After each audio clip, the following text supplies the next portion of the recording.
Hello friends, ಎಲ್ರಿಗೂ ನಮಸ್ಕಾರ. ಸ್ವಾಗತ ಸುಸ್ವಾಗತ ನನ್ನ ಯೂಟ್ಯೂಬ್ ಚಾನಲ್ಗೆ. ಇವತ್ತಿನ ಒಂದು ಕಂಟೆಂಟ್. ಕಳೆದ ವಿಡಿಯೋದಲ್ಲಿ ನಾನು 20ನ ವಯಸ್ಸಿನಲ್ಲಿ ಏನ್ ಮಾಡಬೇಕು, 20ರಿಂದ 30ರ ತನಕ ಅಥವಾ 30ರಿಂದ 40ರ ತನಕ ವಯಸ್ಸಿನಲ್ಲಿ ನೀವೇನೆಲ್ಲ ಹಣ ಗಳಿಸಬೇಕು, ಹೇಗೆ ಉಳಿತಾಯ ಮಾಡಬೇಕು ಅನ್ನೋದು ನಾನು ಹೇಳ್ತಾ ಇದ್ದೆ.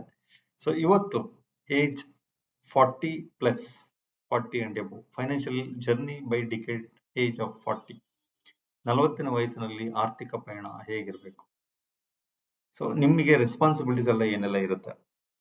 ನೀವು ಉಳಿತಾಯ ಮಾಡ್ತಾ ಇರೋ ಹಣ ಸುರಕ್ಷಿತವಾಗಿ ಮತ್ತೆ ನಿಮಗೆ ನಿಮ್ಮ ಲೈಫ್ ಪಾರ್ಟ್ನರ್ಗೆ ಹಣ ಸಿಗುವಂಥದ್ದು ಎಷ್ಟೊತ್ತು ಖಚಿತ.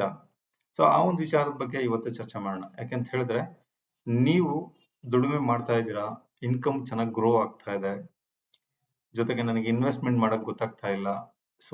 ಯಾವಾಗ ರಿಟೈರ್ಮೆಂಟ್ ಸ್ಟಾರ್ಟ್ ಮಾಡಬೇಕು, ಯಾವ ಇನ್ಶೂರೆನ್ಸ್ ತಗೊಳ್ಬೇಕು, ಇನ್ಶೂರೆನ್ಸ್ ತಗೊಳ್ಬೇಕಾ ತಗೊಳ್ಬಾರ್ದಾ. ಈ ಒಂದು ಎಲ್ಲ ಕನ್ಫ್ಯೂಷನ್ಸ್ಗಳು ಕೆಲವೊಬ್ಬರಿಗೆ ಇರುತ್ತೆ. ಆ ಒಂದು ನಿಟ್ಟಿನಲ್ಲಿ ಕೆಲವೊಂದು ವಿಚಾರಗಳನ್ನ ನಾನು ಏಜ್ ಆಫ್ 40 ಇಲ್ಲಿ ಏನ್ ಮಾಡಬೇಕು, ಏನ್ ಮಾಡಿದ್ರೆ ಸೂಕ್ತ ಅನ್ನೋದ್ರ ಬಗ್ಗೆ ನಾನು ಇವತ್ತು ಹೇಳ್ತಾ ಇದ್ದೀನಿ. ಸ್ಟಾರ್ಟ್ ಮಾಡೋಣ. ಮೊದಲನೇದು ವೆಲ್ತ್ ಕನ್ಸಾಲಿಡೇಷನ್ ಸ್ಟೇಜ್. ನಿಮ್ಮ ಹಣ ಏನೆಲ್ಲ ಗಳಿಸಿದೀರಾ ಅಂದ್ರೆ 20 ವಯಸ್ಸಿಗೆ ನಿಮ್ಮ ಡಿಗ್ರಿ ಮುಗಿದ ನಂತರ ಅಥವಾ ನಿಮ್ಮ ಒಂದು ಎಜುಕೇಶನ್ ಮುಗಿದ ನಂತರ ನೀವೇನ್ ಸ್ಟಾರ್ಟ್ ಮಾಡ್ತಾ ಇದ್ದೀರಾ earning at the age of 40 ತನಕ ಏನೆಲ್ಲ ಮಾಡಿದಿರಾ ಅದೆಲ್ಲ ಒಂದು ಕನ್ಸಾಲಿಡೇಷನ್ ಸ್ಟೇಜ್. ಹೇಗೆ ಹಣ ಉಳಿತಾಯ ಮಾಡಿದಿರಿ, ಮತ್ತೆ ಎಷ್ಟು ಹಣ ನಾನು ಗಳಿಸಿದ್ದೀನಿ, ಏನೆಲ್ಲ ಅಸೆಟ್ ಮಾಡಿದ್ದೀನಿ. ಆ ಒಂದು ವಿಚಾರ ನೀವು ಒಂದು ಕನ್ಸಾಲಿಡೇಟೆಡ್ ಮಾಡಿ ಇಡುವಂಥದ್ದು. Focus on wealth protection. ನೀವೇನೆಲ್ಲ ಗಳಿಸಿದೀರಾ ಅದನ್ನೆಲ್ಲ ಒಂದು ಪ್ರೊಟೆಕ್ಷನ್ ಮಾಡುವಂಥದ್ದನ್ನ ಮಾಡಬೇಕಾಗುತ್ತೆ. ಈ ಒಂದು ಸ್ಟೇಜ್ ಅಲ್ಲಿ ನೀವು ನಾಮಿನಿ ಕೊಟ್ಟಿಲ್ಲ ಅಂತಂದ್ರೆ ನಿಮ್ಮ ಅಕೌಂಟ್ಗಳಲ್ಲಿ ಅಥವಾ ಶೇರ್ ಅಲ್ಲಿ ಅಥವಾ ಬೇರೆ ಎಲ್ಲೆಲ್ಲಿ ನಿಮ್ಮ ಇನ್ವೆಸ್ಟ್ಮೆಂಟ್ಸ್ ಇರುತ್ತೆ ಅಲ್ಲೆಲ್ಲ ನಿಮ್ಮ ನಾಮಿನೇಷನ್ ಅಪ್ಡೇಟ್ ಮಾಡಬೇಕಾಗುತ್ತೆ. ಮತ್ತೆ ಆ ರಿಲೆವೆಂಟ್ ಡಾಕ್ಯುಮೆಂಟ್, ಒರಿಜಿನಲ್ ಡಾಕ್ಯುಮೆಂಟ್ಸ್ ಒಂದ್ ಕಡೆ ಸೇಫ್ ಆಗಿ ನೀವು ನಿಮ್ಮ ಫ್ಯಾಮಿಲಿ ಅಥವಾ ನಿಮ್ಮ ವೈಫ್ ಅಥವಾ ನಿಮ್ಮ ಪಾರ್ಟ್ನರ್ ಯಾರಿರ್ತಾರೆ ಅವರಿಗೆ ನೀವೇನೆಲ್ಲ ಮಾಡ್ತಾ ಇದ್ದೀರಾ ಅನ್ನೋದ್ರ ಬಗ್ಗೆ ವಿಚಾರ ಗೊತ್ತಿರಬೇಕು. ಮತ್ತೆ ಆ ಡಾಕ್ಯುಮೆಂಟೇಶನ್ ಇಬ್ಬರಿಗೂ ಗೊತ್ತಿರೋ ಒಂದು ಸ್ಥಳದಲ್ಲಿ ನೀವು ಅದನ್ನ ಸೇಫ್ ಆಗಿ ಇಡುವಂಥದ್ದು. Next, review and rebalance portfolio.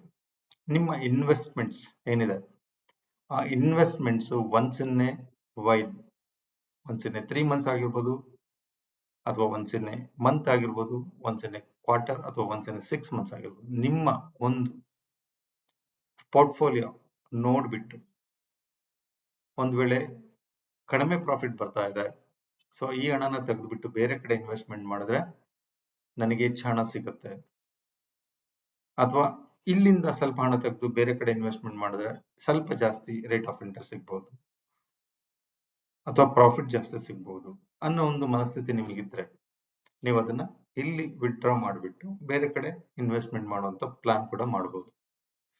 ಇದನ್ನ ನೀವು ರೆಗ್ಯುಲರ್ ಆಗಿ ನೋಡ್ತಾ ಇದ್ರೆ ಮಾತ್ರ ನಿಮಗೆ ಆ ಒಂದು ವೇರಿಯೇಷನ್ಸ್ ಗೊತ್ತಾಗುತ್ತೆ.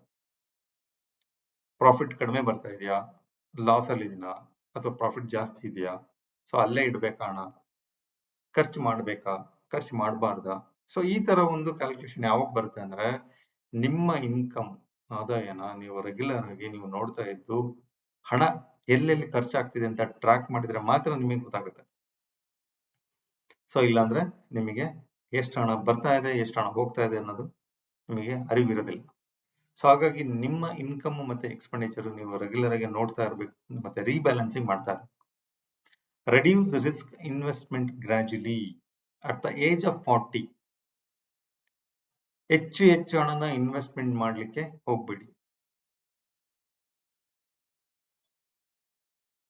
ಸ್ವಲ್ಪ ಹಣ ಕಡಿಮೆ ಮಾಡ್ತಾ ನೀವು ಬನ್ನಿ.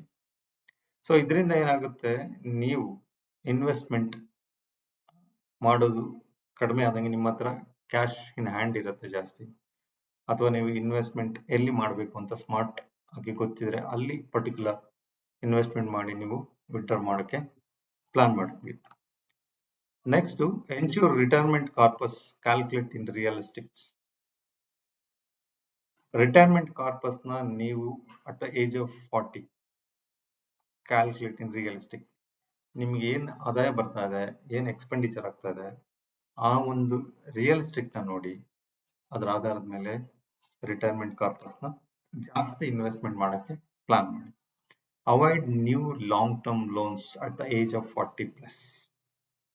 ಬಿಕಾಸ್ ಲಾಂಗ್ ಟರ್ಮ್ ಲೋನ್ ನಾನು 20 ಅಬೌವ್ ಡಿಕೆಟ್ಸ್ ಅಲ್ಲಿ ನಾನು ನಿಮಗೆ ವಿಡಿಯೋ ಮಾಡಿದ್ದೀನಿ. ಆ ಒಂದು ಸ್ಟೇಜ್ ಅಲ್ಲಿ ನೀವು ಲಾಂಗ್ ಟರ್ಮ್ ಇನ್ವೆಸ್ಟ್ಮೆಂಟ್ ಮಾಡಿದ್ರೆ ಅಟ್ ದ ಏಜ್ ಆಫ್ 40 ನೀವು ಹಣನ ಹೆಚ್ಚು ಹಣ ಅಂದ್ರೆ ಇನ್ಕ್ಲೂಡಿಂಗ್ ಪ್ರಾಫಿಟ್ ಅಥವಾ ಇನ್ಕ್ಲೂಡಿಂಗ್ ಇಂಟ್ರೆಸ್ಟ್ ನೀವು ಜಾಸ್ತಿ ಹಣನ ಗಳಿಸ್ತಾ ಹೋಗ್ತೀರಾ. ಸೊ ಈ ಒಂದು ಸ್ಟೇಜ್ ಅಲ್ಲಿ ನೀವು ಲಾಂಗ್ ಟರ್ಮ್ ಇನ್ವೆಸ್ಟ್ಮೆಂಟ್ ಪ್ಲಾನ್ ಮಾಡಲೇಬೇಡಿ. Clear major debts before 50. ದೊಡ್ಡ ದೊಡ್ಡ loan high rate of interest ಇರುವಂತಹದ್ದನ್ನ ನೀವು ಬೇಗ ಕ್ಲಿಯರ್ ಮಾಡಿ.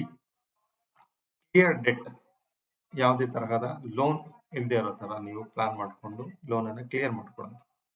Increase retirement investments. ಸೊ ನಾನು ಅಲ್ಲಿ ಇನ್ವೆಸ್ಟ್ಮೆಂಟ್ಸ್ ಅಂತ ಏನ್ ಹೇಳ್ತಾ ಇದ್ದೆ, ಆ ಇನ್ವೆಸ್ಟ್ಮೆಂಟ್ಸ್ ಅಲ್ಲಿ ರೆಡ್ಯೂಸ್ ಮಾಡಿ increase the retirement investment plan. Next, create will and estate planning. So ನೀವೇನೆಲ್ಲ ಅಸೆಟ್ ಮಾಡಿದಿರಾ ಆ ಅಸೆಟ್ಗೆ ವಿಲ್ ಅನ್ನು ಮಾಡಿ ಮತ್ತೆ ನಿಮ್ಮ ಒಂದು ಎಸ್ಟಿಮೇಷನ್ ಪ್ಲಾನ್ ಕೂಡ ಮಾಡ್ಕೊಳ್ಬೇಕು. Secure multiple income sources. So ನಿಮ್ಮ ಮಲ್ಟಿಪಲ್ ಇನ್ಕಮ್ಸ್ ಏನಿದೆ ಅದನ್ನ ಸೆಕ್ಯೂರ್ ಆಗಿಡುವಂಥದ್ದು, ಅಥವಾ ನೀವು ಮಲ್ಟಿಪಲ್ಸ್ ಇನ್ಕಮ್ಸ್ ಮಾಡ್ತಾ ಇಲ್ಲ ಅಂದ್ರೆ at the age of 40 you can start the multiple income. Next, at the age of 40 the final message ನನ್ನ ಕಡೆಯಿಂದ ಏನಂತ ಹೇಳಿದ್ರೆ, protect your assets, your cash in hand and reduce liability what you built. No financial experiment now. ಯಾಕೆಂತ ಹೇಳಿದ್ರೆ at the age of 40 ನೀವು ಯಾವುದೇ experiment ಮಾಡ್ಲಿಕ್ಕೆ ಹೋಗ್ಬಾರ್ದು. ಲಾಂಗ್ ಟರ್ಮ್ ಇನ್ವೆಸ್ಟ್ಮೆಂಟ್ ಹೋಗ್ಬಾರ್ದು. ಅನವಶ್ಯಕವಾಗಿ ಇನ್ವೆಸ್ಟ್ಮೆಂಟ್ ಮಾಡಿ ರಿಸ್ಕ್ ತಗೊಳ್ಳೋಂಥದ್ದು ಹೋಗ್ಬಾರ್ದು. ಸೊ ಇಲ್ಲಿ ನೀವು ಇನ್ವೆಸ್ಟ್ಮೆಂಟ್ ನ ರಿಡ್ಯೂಸ್ ಮಾಡ್ತಾ ಬಂದು ರಿಟೈರ್ಮೆಂಟ್ ಪ್ಲಾನ್ಗೆ ಜಾಸ್ತಿ ಗಮನ ಕೊಡಬೇಕಾಗುತ್ತೆ. ಸೊ ಇವತ್ತಿನ ಒಂದು 40 ಡಿಕೆಟ್ಸ್ ಏಜ್ ಅಲ್ಲಿ ಇದೆಲ್ಲ ನೀವು ಖಂಡಿತ ಮಾಡಿದ್ದೇ ಆದಲ್ಲಿ ನಿಮ್ಮ ಹಣ ಅಸೆಟ್ ಎಲ್ಲ ಕೂಡ ಸೆಕ್ಯೂರ್ ಆಗಿ ಸೇಫ್ ಆಗಿ ಇರುವಂಥದ್ದು, ಮತ್ತೆ ಲೈಬಿಲಿಟಿ ಕೂಡ ರೆಡ್ಯೂಸ್ ಆಗ್ತಾ ಬರುತ್ತೆ, ಅಸೆಟ್ ಜಾಸ್ತಿ ಆಗ್ತಾ ಬರುತ್ತೆ. So thank you friends, thank you ನನ್ನ ವಿಡಿಯೋನ ವಾಚ್ ಮಾಡಿದ್ದಕ್ಕೆ. ಸೊ ನೀವು ಮೊದಲ ಬಾರಿ ನನ್ನ ಯೂಟ್ಯೂಬ್ ಚಾನಲ್ ನೋಡ್ತಾ ಇದ್ರೆ ವೆಲ್ತಿ ಕೃಷ್ಣ ಅಂತೇಳಿ ನನ್ನ ಯೂಟ್ಯೂಬ್ ಚಾನಲ್ ಸಬ್ಸ್ಕ್ರೈಬ್ ಮಾಡ್ಕೊಳ್ಳಿ, ಬೆಲ್ ಐಕನ್ ಪ್ರೆಸ್ ಮಾಡಿ, ಜೊತೆಗೆ ನಿಮ್ಮ ಸ್ನೇಹಿತರಿಗೆ ಮತ್ತೆ ನಿಮ್ಮ ಫ್ಯಾಮಿಲಿಗೆ ಶೇರ್ ಮಾಡಿ ಅಂತ ಹೇಳ್ತಾ ಇವತ್ತಿನ ಒಂದು ನನ್ನ ಯೂಟ್ಯೂಬ್ ಚಾನಲ್ ನಾನು ಈ ಒಂದು ಕಂಟೆಂಟ್ ಅನ್ನು ಮುಗಿಸ್ತಾ ಇದ್ದೀನಿ. Thank you very much. Thank you friends.